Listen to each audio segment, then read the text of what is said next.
Okay. So when I went to go watch this, I didn't really have much of an open mind. I thought this movie would be pretty bad. I was honestly waiting for this movie to either bore me or be so bad that I just walk out on it. This is mostly because of how much flack I heard this movie getting from like different reviewers and critics, but to my surprise, it wasn't as bad as I thought it was. Though I can still understand why some people hate it, and I can understand why others might actually like it.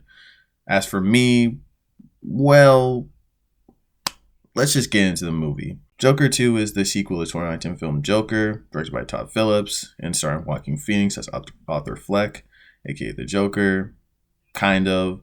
The film is set to either to further explore Arthur's character, this time delving into his relationship with Harley Quinzel, aka Lee, with who later becomes Harley Quinn, kind of, played by Lady Gaga. The movie also features musical elements to help further the narrative of the film. So this movie's a bit of a mixed bag. It has some really good stuff in it, but also some pretty bad stuff as well. And an ending that I'm still a little conflicted on. But before we get into all of that, let's go over some of the good stuff first.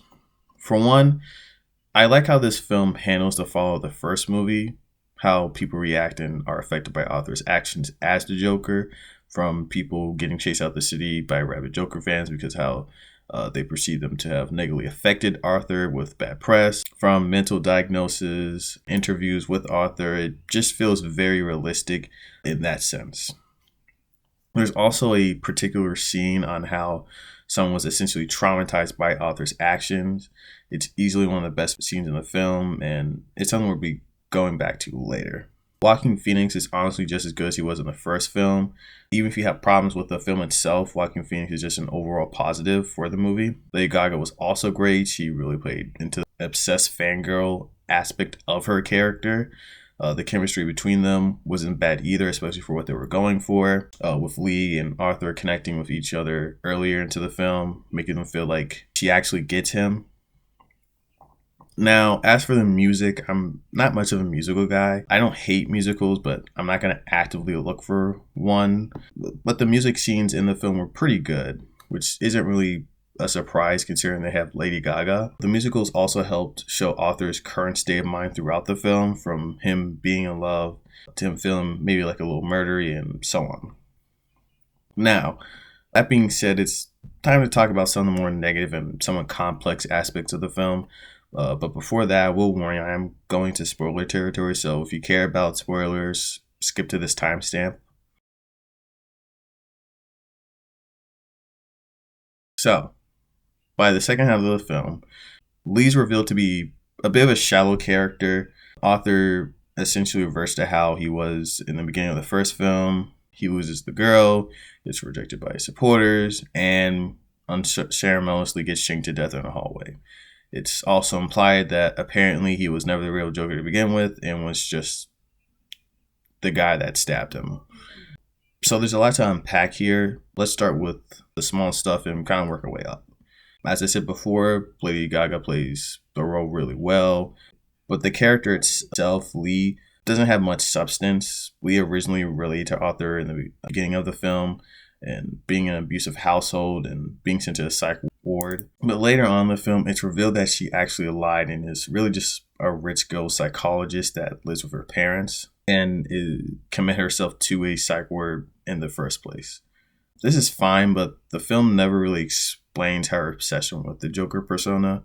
Like, the regular residents of Gotham seeing the Joker as a hero and starting to like eat the rich revolution makes sense, considering the setting of everyone struggling nowadays. But she doesn't have those problems, and it's never elaborated on. She's just crazy to be crazy.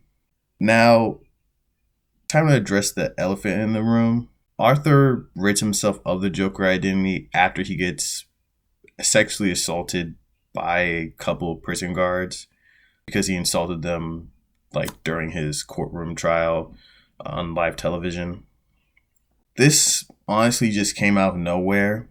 It was straight up unnecessary.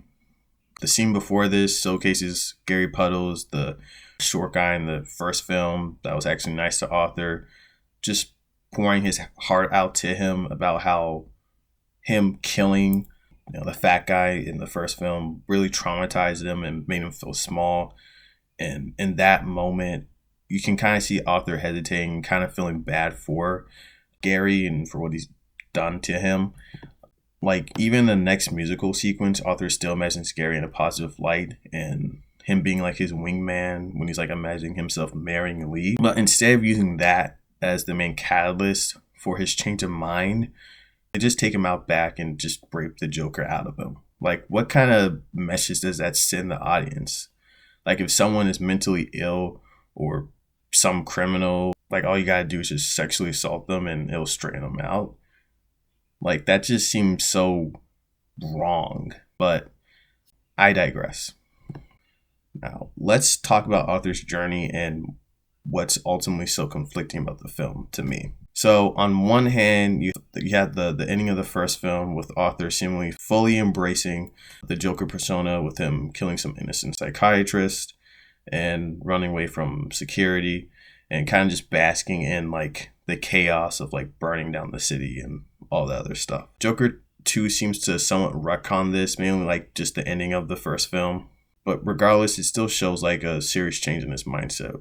When walking into the film, you expect Arthur to just go full Joker, but the exact opposite kind of happens. He's very passive and doesn't really go into full-on Joker ever. He's confined for most of the film and mostly just kind of makes jokes in the courtroom while being loved by the Joker fans.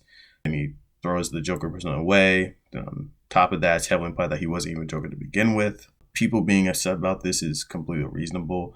But on the other hand, Arthur was always a person who just wanted to be seen, was potentially radicalized by his surroundings, making him lash out at society. He was always kind of a loser in a sense that, wanted to be seen. But in this kind of cruel and ironic twist, despite wanting to be seen, people still only saw him as a Joker and not Arthur Fleck, kind of continuing themes of the first film of people kind of ignoring their fellow man in distress and kind of just using him for whatever they needed. The movie has a lot of ups and downs, and honestly, as I look back at this, I feel more negatively towards it, but I'll say this: if you like the first film, there's a good chance you might not like this one, and if you don't like the first film, then there's a good chance you'll like it. Overall, I give this a 5 out of 10. Like and subscribe if you want. That's the end of the video.